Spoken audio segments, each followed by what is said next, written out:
What's up, good people? Bet Online is your number one source for all your betting needs. The latest odds, lines, and matchup reports for baseball, boxing, golf, and more. Bet Online continues to be the fastest and easiest way to place your wagers, including live betting and your favorite casino and card games available to play right from your phone. Head to the website or use your mobile device to sign up today and get in on the action. Remember to use your promo code BELIEVE, BLEAV, for your 50% welcome bonus on your first deposit. Bet Online, where the game starts. What's up, family? Gerald the Bossman here. You're tuned into the Bossman Show on AM 1010, AM 1430, 1055 The King. Check The King out at 105theking.com and the Bossman Show at bossmanshow.com. Hit me up on Instagram, The Bossman Show, Twitter at Bossman Show, and Facebook, Bossman Show. It's the Bossman on your radio. Listen to the Bossman Show with your host, JR, Saturdays at 9 a.m. right here on AM 1010, The King. BS3 Network, changing the way you watch TV. Yes, BS3 Network, changing the way you watch TV, covering content and hot topics from A to Z, sports, music, society and culture, movie reviews, you name it, we have it. Check it out on bs3network.com or check us out on Roku, BS3 TV on Roku, as well as check out your favorite podcast on all podcast platforms or Spreaker.com/BS3 Network. You are now tuned to BS3 Network.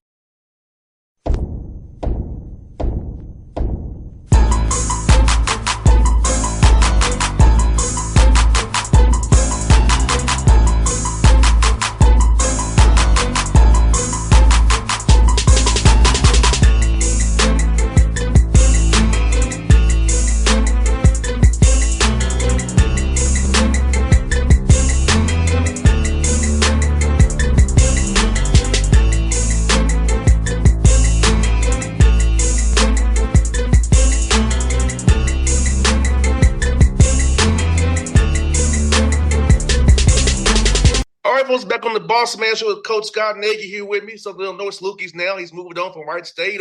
Coach, how liking Carbondale so far, Coach? It's been great. The people, have been super friendly and welcoming. And of course, I haven't coached a game yet, so we'll see how that goes. I know how it works, but it's nice to be kind of back in an area where you're kind of a big fish in a small sea. No doubt. And Coach, for you, what about when you're talking to this job, reached it out to you about this job at Southern Illinois, Carbondale here? And what about the university reached it out to you to decide for your family to move on from Wright State after 8 successful years there? Well, one, I wasn't looking for a job. They reached out to me. I was in a spot where, I was pretty comfortable. Knew how to win there. Our whole family was there, kids, grandkids, all of that. And so they reached out to me, and probably one of the biggest factors was just my AD at Wright State, Bob Grant, retired after the season, and he was honestly a big reason why it was such a good job. I felt like I had a great relationship with him. Not that I didn't with the other person that took over, but it just got to a point where I kind of felt like I had done everything that I could possibly do at Wright State. And so when this opportunity came along, even though I wasn't looking, my wife and I took a look at it, and it was a hard decision for us because we're leaving our family back in Dayton. But, we just felt like it was the right time for us to go, just a new start, new energy. And, like I said, when I was at South Dakota State, we were kind of a big fish in a small sea. And then going to Dayton, you're kind of a small fish in a big sea in terms of all the schools that are around you. And then coming back to Southern Illinois, which Jamie and I are both from Illinois. She's from Decatur. I'm from Champaign. We met at the University of Illinois when I was in grad school. So Illinois has been our home for a long time. And so to come back here, we were very excited. And Coach, you said it right, Coach. At Wright State, 160, 62, 92 in 8 seasons, 8 winning seasons. So that's hard doing college basketball where every year you have a winning season in the Horizon League where you have to buy games and play and get ball and play on the road and those kind of things on conference schedule. So talk about the success you all had in the Horizon League, 8 years of winning season, which is hard to do in this business, as you know, Coach, being as long as you have, and just knowing, hey, that you left that place better than you found it. Yeah, and I think that we did, and the great part about it was my assistant Clint Sargent got the job, and they because of the way we recruit and how I think we do a pretty good job of retaining kids even in today's climate. Wright State's going to have a tremendous basketball team this year, and so I feel like we did leave it better than we found it. When we first got there, we really struggled to recruit Ohio kids, and by the time I left, almost our entire team was from Ohio. So, we feel like we made some really good inroads in and how people viewed the university and our basketball program. And Coach Nagy, for you, did you envision being in coaching this long and almost have 600 wins? So you're 577 right now. You close to 600 wins. That's something you ever dreamed about. We got the coach. You had this many wins, almost can win over 600 games. Coaching college basketball was one of the hardest businesses to stay in as long as you have. Oh, I've been very fortunate to coach a lot of good players, and my big saying is I'm a good coach when I have good players, and I'm not a good coach when I don't. And in terms of envisioning it, no, I think it's hard to have a feel for what you can do. When I took the head job at South Dakota State, I was 28, and that was obviously very early. To be a head coach. And so I was just happy to have the opportunity. My biggest fear was screwing that up and having no place to go up from there. And, I think God has been very gracious to me and, allowed me to coach this long as a head coach. To have, not been fired as a head coach is unusual, having coached this long. Because I've just in my own family, my dad and so many of my friends, that have had to deal with that. And so, and the other thing is just not bouncing around a lot either. Having only, coached 29 years and having only been at 2 schools, I think is good. Now we're starting our third. No doubt. And Coach, the Valley is one of the toughest major conferences in America. And as you start to watch film on your opponents, kind of look at this later Atlanta League, how excited are you to be a part of a league that has such rich history, such great schools, such great competition, and just the quality of basketball is one of a kind? Yeah, it's great. And Southern Illinois has the most Valley championships of any school in the Valley, and obviously some schools have come in and some have left, but Southern Illinois has been a big part of it for such a long time and has just rich tradition. We want to be able to bring that back. It's a lot different league than the Horizon. Horizon is probably more of an offensive league, and I would say this league is more of a defensive, grinded out league. And so it'll be interesting, to see what we do, how it fits in to what the league looks like. And we'll probably play a little differently than most teams in terms of the pace of play, those kind of things. But we know we're going to have to be great defensively just to even compete.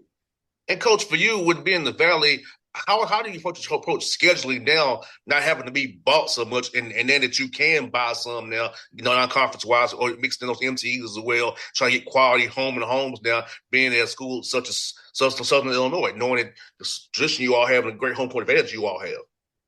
Yeah, the scheduling is not a lot different. I mean, even when we were at Wright State and South Dakota State, we really struggled to schedule, even to get bought. We had a hard time getting bought.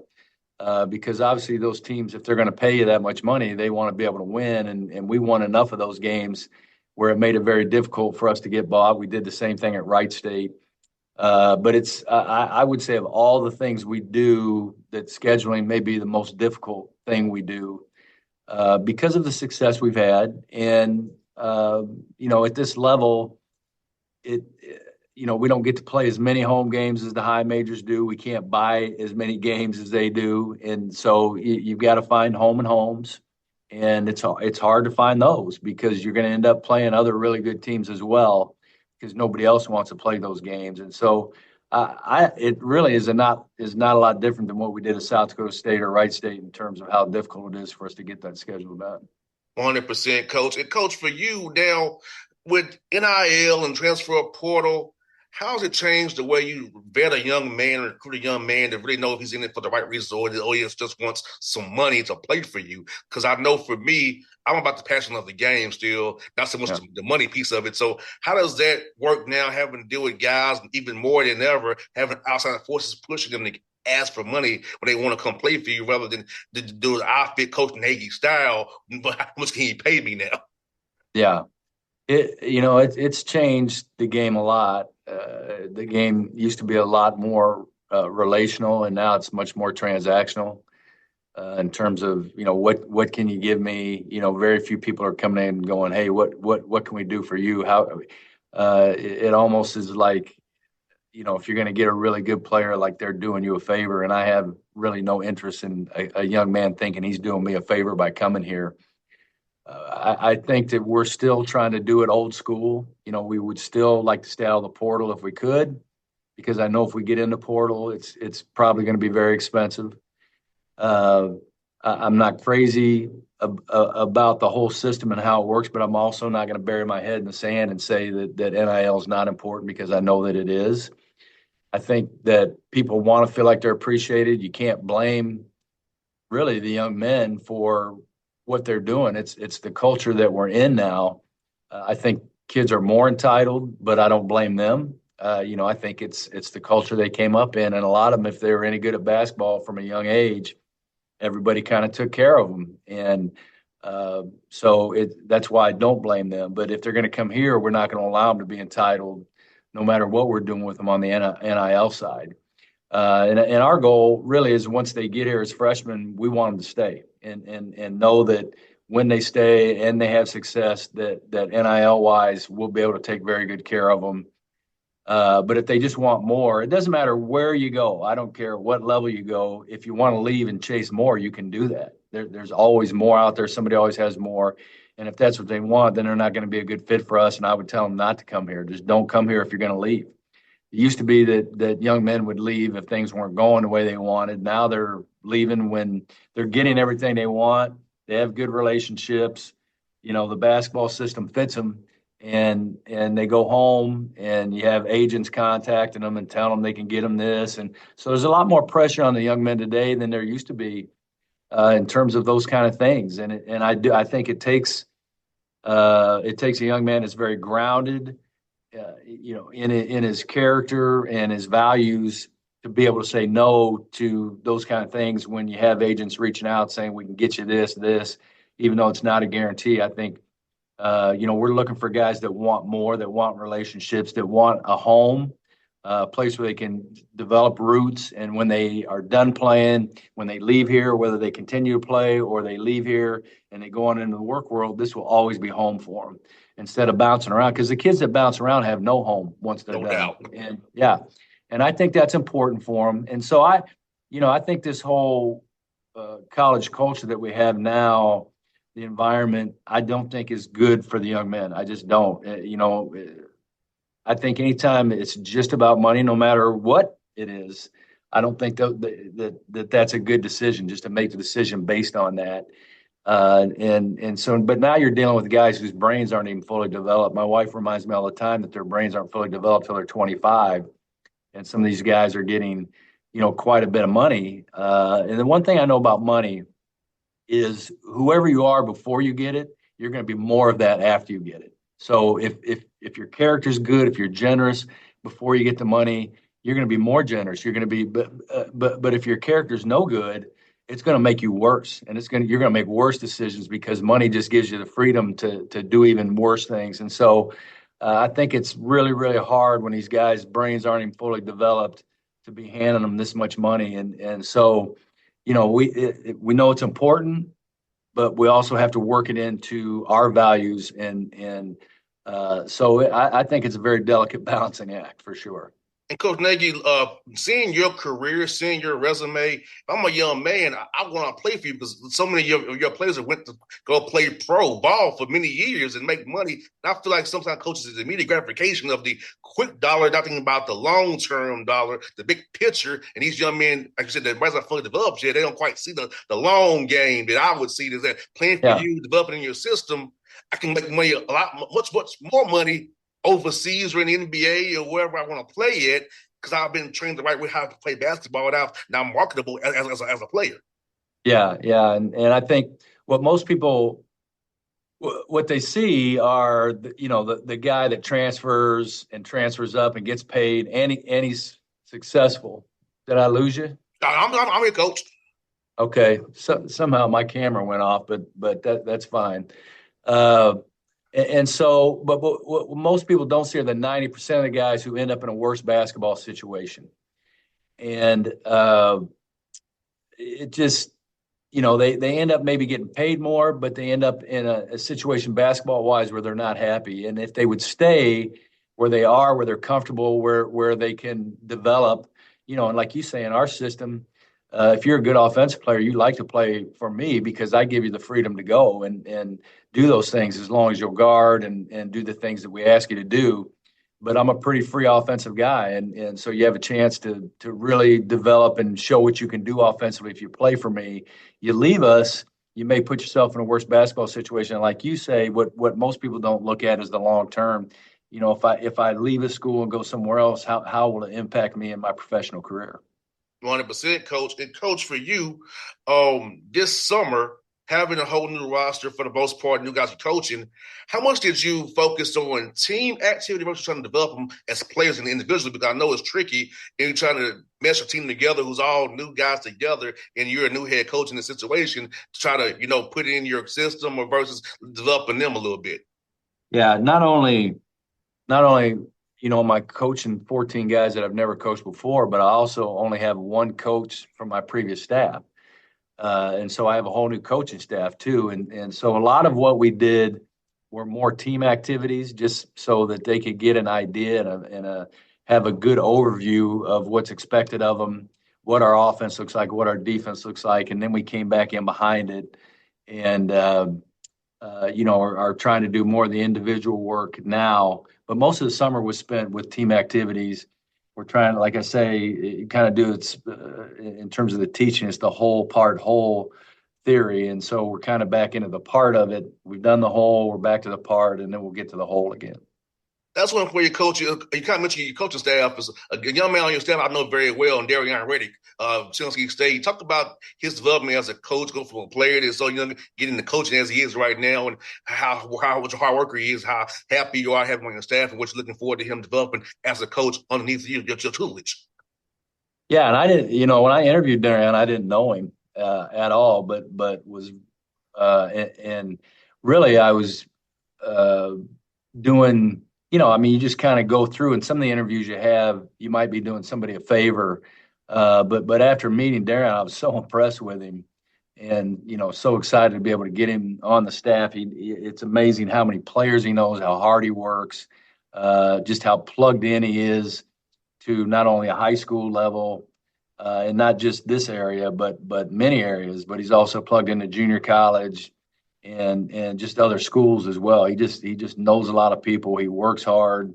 It's nice to have a guy that's not married, doesn't have kids, and really it's kind of his whole life. And so I've been super pleased to have him on the staff. I think he does a great job.